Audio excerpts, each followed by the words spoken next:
সপ্তম শ্রেণীর গণিত ষান্মাসিক সামষ্টিক মূল্যায়নের নমুনা প্রশ্ন হিসেবে আমরা দেখতে পারি যে একক কাজ একে থাকতে পারে যে তোমাদেরকে জাতীয় পতাকার দৈর্ঘ্য ও প্রস্থের অনুপাত দেওয়া থাকতে পারে 10:6, অথবা তোমাদের একটা শিক্ষা প্রতিষ্ঠানের বা বড় বা যে কোনো একটা প্রতিষ্ঠানের দৈর্ঘ্য প্রস্থ অনুপাত দেওয়া থাকতে পারে বা ধরে নিতে থাকতে পারে যে দেওয়া থাকতে পারে নাও থাকতে পারে।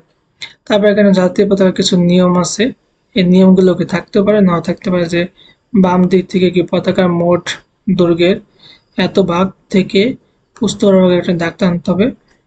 এবার কি প্রস্থের পতাকার কি প্রস্থের অর্ধেক থেকে দৈর্ঘ্য বরাবর একটা দাগ টানতে হবে। এবার কি দুটি দাগের মিলিত স্থানে কি বৃত্তটির কেন্দ্রবিন্দু, আর বৃত্তের লাল ব্যাসার্ধ হবে দৈর্ঘ্যের 1/5 1 নম্বর বা ক নম্বর থাকতে পারে যে জাতীয় পতাকার অনুপাতটিকে সহজ অনুপাতে প্রকাশ করে 10:6, এটা সহজ অনুপাতে প্রকাশ করা থাকতে পারে যে 10:6টা কাটাকাটি করে, ঠিক আছে, 2 তে কাটলে কত 5 দুগুণে 10 আর কত 3 দুগুণে 6, 5/3 এভাবে থাকতে পারে, ঠিক আছে।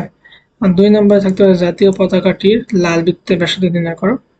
এই যে দৈর্ঘ্যের 1/5 অংশ, তো দৈর্ঘ্য নির্ণয় করে তার কি এটার লাল বৃত্তের ব্যাসার্ধ নির্ণয় করবা। তার 3 নম্বর জাতীয় পতাকাটি অঙ্কন করা থাকতে পারে, এই পতাকাটি অঙ্কন করা, ঠিক আছে। তা একক কাজ 2 হিসেবে থাকতে পারে যে এটা বর্তমান কি ডেঙ্গু একটা মহামারী, এই ডেঙ্গু আক্রান্ত ব্যক্তিকে কি প্রতি ঘন্টায় কমপক্ষে 5 জন আক্রান্ত করতে পারে, আর আবার তাদের আক্রান্ত প্রত্যেকে কি 1 ঘন্টায় আলাদাভাবে কমপক্ষে 5 জনকে আক্রান্ত করতে পারে।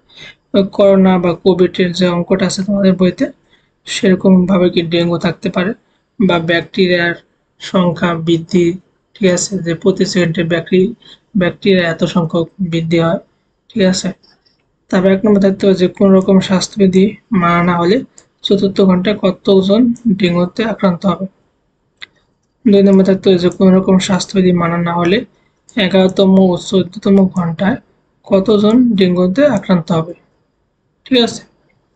তারপর একক কাজ 3-এ থাকতে পারে যে ভগ্নাংশের গসাগু লসাগু, যে ভগ্নাংশের গল্পের নিচে সত্যগুলো পূরণ করে শিক্ষার্থীরা ভগ্নাংশের খেলা কাজটিতে অংশগ্রহণ করবে।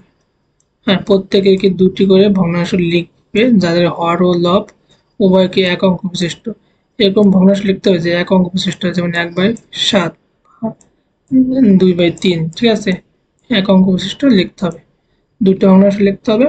তারপরে লটারির মাধ্যমে থাকতে পারে অথবা কি তোমাদের প্রশ্নে নির্দিষ্ট করে দিতে পারে যে এত এই 2টা ভগ্নাংশ, এই 2টা ভগ্নাংশের সাধারণ গুণিতক বা সাধারণ গুণিতক নির্ণয়ের মাধ্যমে গসাগু বা লসাগু নির্ণয় করো, ঠিক আছে।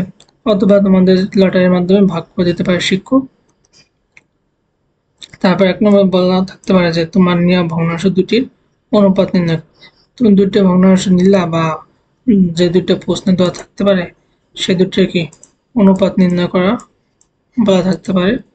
2 নম্বরে বলা থাকতে পারে যে তোমার নেওয়া ভগ্নাংশ দুটির 10টি করে গুণক নির্ণয়ের মাধ্যমে সাধারণ গুণক নির্ণয় করো।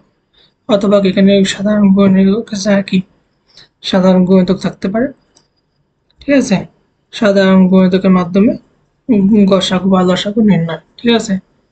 তার 3 নম্বর থাকতে পারে যে গিয়ারের সাহায্যে তোমার নেওয়া ভগ্নাংশ দুটির মধ্যে কোনটি বড় বা ছোট সেটা কি পোস্টার তৈরি করা, কোনটি বড় বা ছোট সেটা পোস্টার গিয়ারের মাধ্যমে। তারপর একক কাজ 4-এ থাকতে পারে যে পিতা ও পুত্রের বয়সের অনুপাত দেওয়া আছে, আর পিতার মায়ের অনুপাত দেওয়া আছে, আর পিতা পুত্রের বয়সের সমষ্টি দেওয়া আছে। তো 1 নম্বর বলতে পারে যে পুত্রের বয়স কত, তারপর 2 নম্বর পিতা ও মাতার বয়স কত, 3 নম্বরে 10 বছর পূর্বে মাতার বয়স কত ছিল, এবং 4 নম্বরে 5 বছর পর পিতা ও মাতার বয়স অনুপাত কত হবে।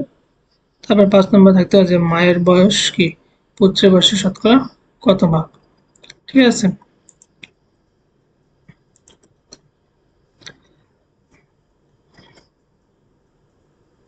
তোমরা এই ভগ্নাংশের গসাগু লসাগু সুন্দরভাবে করে যাবা।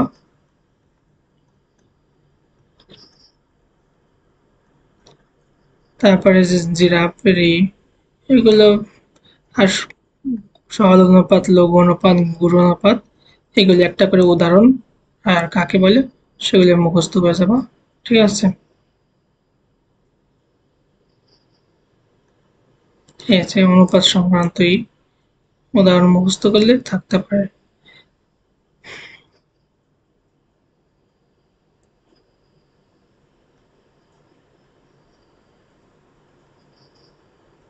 তারপরে যে দুইটি আয়তাকার দৈর্ঘ্যের মাঠের দৈর্ঘ্য অনুপাত আছে আর প্রস্থের অনুপাত আছে, ক্ষেত্রফলের অনুপাত কত হবে এরকম আকারে কি অঙ্ক থাকতে পারে।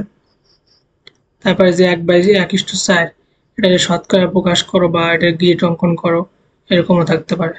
ঠিক আছে, যে 1/1:4 কে শতকরা প্রকাশ করো বা এটা গ্রিড অঙ্কন করো। তারপরে জেসমিন আর আবেদার একটা অঙ্ক ছিল উদাহরণে, এই অঙ্কটা তোমরা করে যাওয়া ভালো করে। এরকম ভাবে এই অঙ্ক বা এরকম একটা অঙ্ক থাকতে পারে।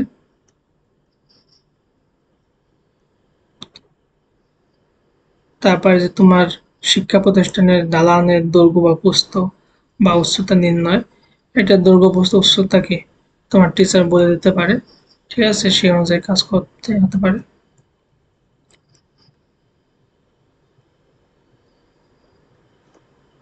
তারপরে যে শিক্ষা প্রতিষ্ঠানে আম পাড়ার ঘটনাটা, এই অঙ্কগুলিকে তোমরা দেখে যাবা।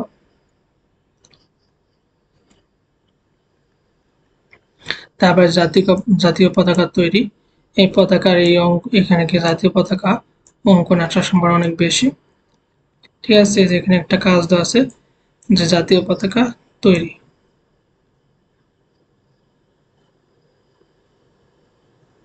তারপরে যে প্রিন্টারের অঙ্কগুলো, এই অঙ্কগুলিকে তোমরা সুন্দরভাবে করে যাবা।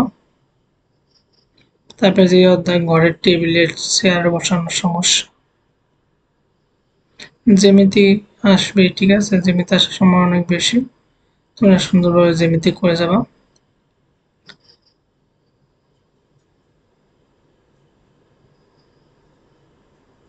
এই যে দলগত কাজ তো আছে,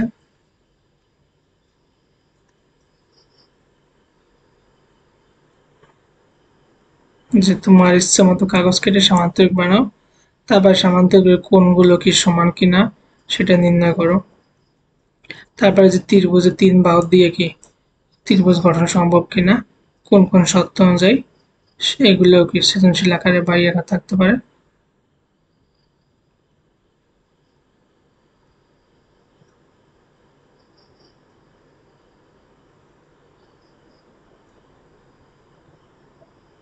তারপরে যে একটা দলগত কাজ দেওয়া আছে, যে তোমাদের মনে করো দলের 5 জন ভাগ করে দিল, 5 জনে কি 5টা ত্রিভুজ অঙ্কন করে 5টা ত্রিভুজের অন্তস্থ কোণ 1, অন্তস্থ কোণ 2, অন্তস্থ কোণ 3, তারপরে এভাবে কি 1-এর সন্নিহিত বহিস্থ কোণ, 2-এর সন্নিহিত বহিস্থ কোণ, এই কোণগুলিকে এরকম একটা সব নির্ণয় করা থাকতে পারে দলগত কাজ হিসেবে।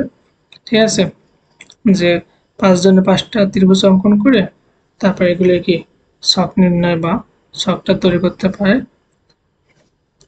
তারপরে যে এখানে আরেকটা দেওয়া আছে যে অন্তস্থ কোণ 1-এর পরিমাণ 2-এর পরিমাণ এরকম ভাবে থাকতে পারে। তারপরে যে বইয়ের 2 নম্বর অঙ্কটা, এই অঙ্কটা সৃজনশীল আকারে আছে, তোমরা দেখে যেতে পারো।